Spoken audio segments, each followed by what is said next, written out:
Estaremos conversando con Carlos Prosperi, diputado del Partido Acción Democrática y de la Mesa de la Unidad Democrática ante la Asamblea Nacional. Y luego, en la segunda parte, conversaremos con Nosli Rodríguez, quien es diputada del Partido Socialista Unido de Venezuela por el estado Cojedes.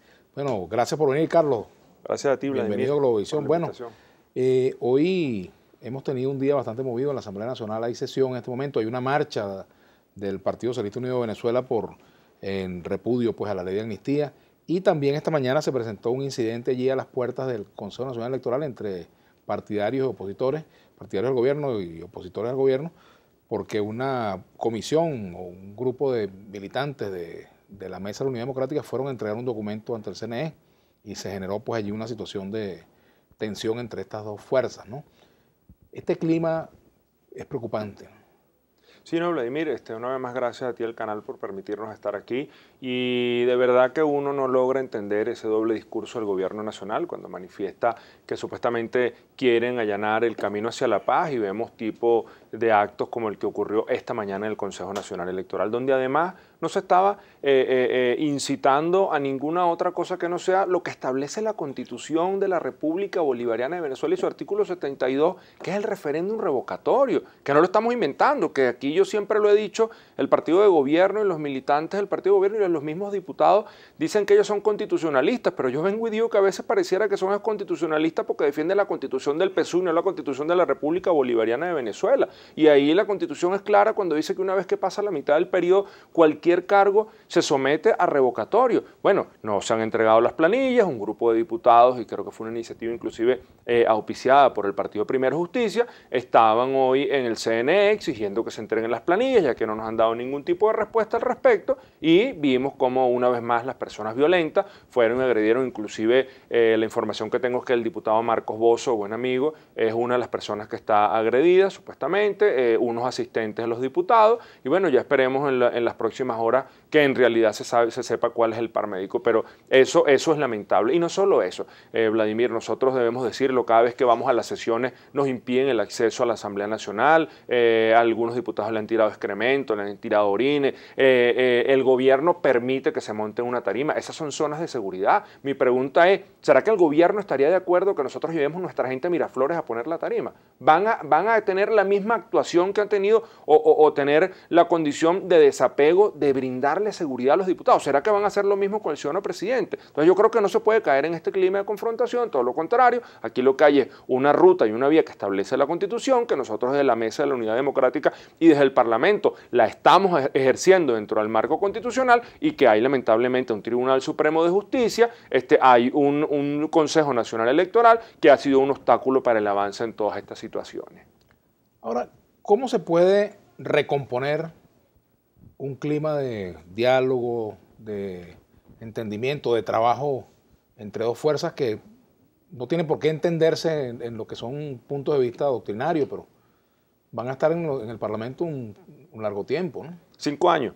5 años en la Asamblea Nacional, y nosotros estuvimos 5 años en la pasada Asamblea Nacional. Yo vengo de ser diputado suplente en el periodo anterior, y tuvimos 5 años con algunas diferencias y con esa convivencia, y ahí logramos como diputados de la Alternativa del Cambio fueron agredidos. Nosotros hemos dicho que en estas condiciones no es hacer lo mismo. Nosotros veíamos, y lo debo decir, Vladimir, que lamentablemente en las anteriores Asambleas Nacional se iba a aprobar créditos adicionales y no a legislar, que es nuestra principal competencia como diputados de la Asamblea Nacional. Y mi llamado es a que de una vez por todas se respete lo que dice la Constitución. Por ahí vemos que hoy hay una marcha, y que por cierto lo debo decir, la casa de mi partido, soy el secretario general de Acción Democrática en el estado Guárico, en San Juan de los Morros, hoy nos amaneció toda rayada, pintada, con consignas de odio, de amenaza, y nosotros no vamos a tener miedo. Y vemos cómo estaban los autobuses frente a la gobernación, porque eso está cerca de la gobernación. Eran las personas que venían hoy a la marcha haciendo una gran movilización para decir que no se va a aprobar una ley de amnistía. Pero resulta que hace algunos años, Vladimir, hace 25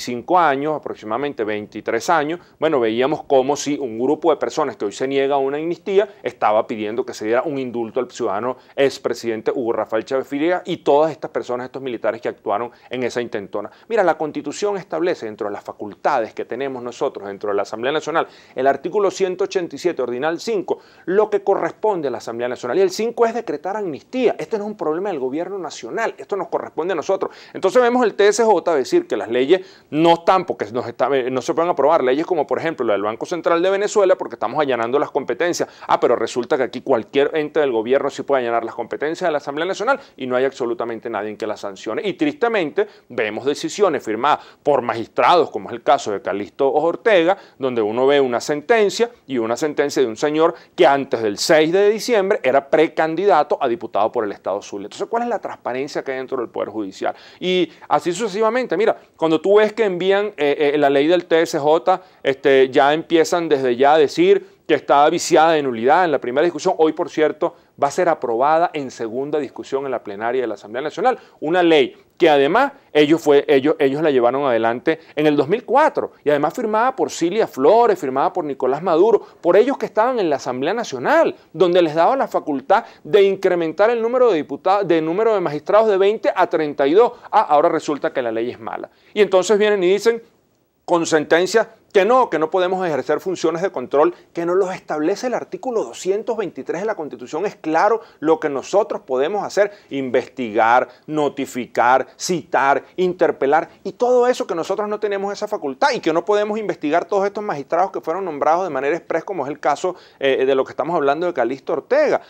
Pero resulta que entonces aquí hay un hecho que ocurrió en el 2003. En el 2003 se nombró una comisión especial, Vladimir, y el pueblo de Venezuela lo tiene que saber. Una comisión especial que presidía nada más y nada menos que Luis Velázquez Alvaray, que hoy día es prófugo de la justicia. Y Luis Velázquez Alvaray, esa comisión que presidía, que de paso el presidente de la Asamblea Nacional era el exgobernador del estado Guárico, difunto hoy en día, William Lara. Y ahí se aprobaba en esa comisión especial la destitución del magistrado Franklin Arrietty. Y en el 2004, este magistrado intenta un recurso ante el Tribunal Supremo de Justicia y resulta que el Tribunal Supremo de Justicia ratifica la facultad que tiene la Asamblea Nacional de remover los magistrados del Tribunal Supremo de Justicia. Ahora, ¿cómo se va a resolver toda esta controversia entre poderes? Mira, yo estoy convencido que esto se va a solucionar una vez más con la participación del pueblo, como lo establece la Constitución. La soberanía reside en el pueblo y nosotros lo hemos dicho. ¿Cuál es el temor de impulsar lo que creemos nosotros dentro de Acción Democrática es la salida más viable? Una enmienda constitucional, artículo 340 y el 341 nos establece cuáles son los mecanismos para la activación. Fíjate, la oposición tiene menú para todos los gustos. Así es, pero lo importante es que estamos dentro de lo que establece la Constitución. ¿Eso no genera dispersión?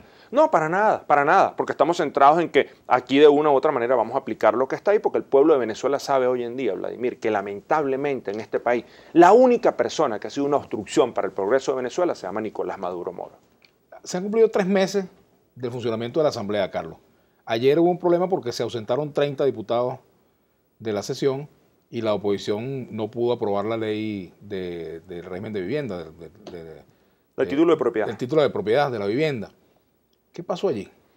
Bueno, no, fíjate, Vladimir, el día de ayer hubo una sesión, yo debo decir que yo estaba incorporado a las 6 de la tarde y salí, y debo decirlo aquí, pedirle disculpas públicamente al pueblo de Venezuela porque quizás yo fui uno de los ausentes. Y me decían, no, pero el conteo fue uninominal, no, pero yo lo tengo que decir, chicos, uno aquí tiene que ser sincero. ¿Y sabes por qué yo me ausenté ayer?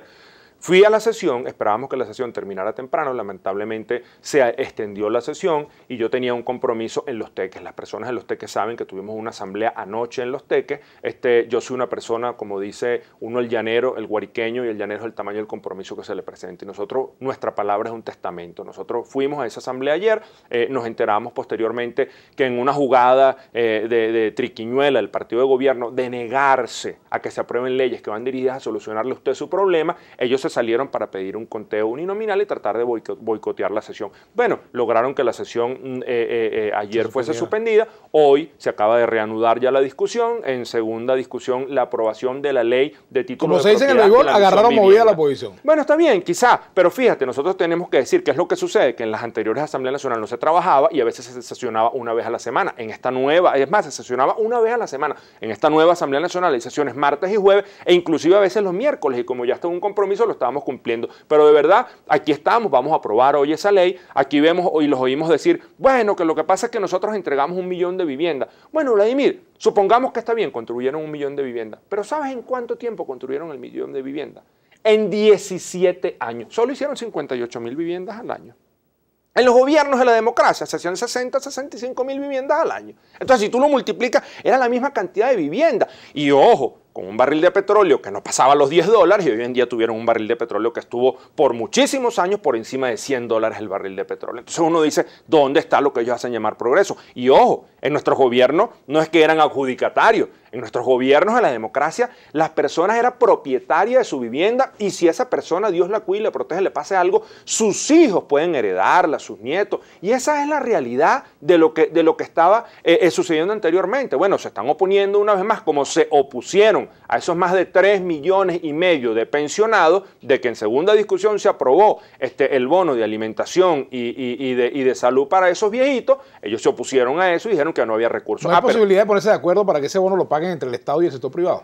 Mira, Vladimir, pero ¿por qué meterle la mano al sector privado? ¿Tú sabes qué es lo triste del sector privado? Que prácticamente las recaudaciones, todo lo poquito que sigue entrando a Venezuela, es gracias al sector privado. Pero fíjate algo, hay personas que tienen un negocio pequeño, que esas personas se tienen que apegar a una ley de costos y precios justos. Y el margen de ganancia máximo es del 30%. Y los productos regulados, a veces le sale más caro a esa persona comprar una bolsa que lo que se gana en vender un kilo de harina pan cuando le llega al negocio.